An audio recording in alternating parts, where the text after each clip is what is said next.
కానీ నాకు ఈ గడ్డ ఉండి వలన నేను దాటాలకి వెళ్ళలేక కూడా ఆ పరిస్థితికి కరోనాలో నేను ఎక్కడ పోలేక మంచంలో వండుకొని రగ్గు కప్పుకొని ఆలోచన చేసుకునేదాన్ని.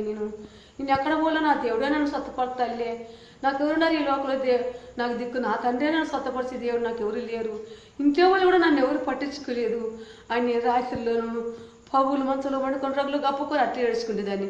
కానీ ఆ తల్లి వచ్చి వార్తను చెప్పే బాగా ఆ రోడ్లు పడుకుంటే తల్లించుకుపోయి, తల్లి నాకు ఇది అమ్మా నాకు ఇది నత్తానంట అని ఇంటికి వచ్చి ఆ తల్లి విశ్వాసం ఇంటికి వచ్చి నా తల మీద గడ్డ మీద చేయబెట్టి ఆ తల్లి ఆ ప్రార్థన చేస్తానే నా గడ్డ ఏ మాత్రం నొప్పి లేకోకుండా కూర్చోడానికి లేయడానికి నా తండ్రి నాకు మంచి ఆరోగ్యం ఇచ్చినాడు.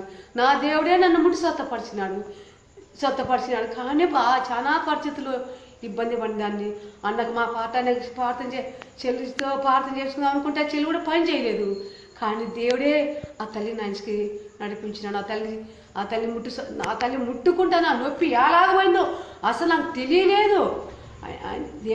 దేవుడు చేసిన మేలుకు నేను సాక్ష్యం ఎంత దేవుడికి స్థుతిగలం గాక మకింగలం గాక. ఆమేన్.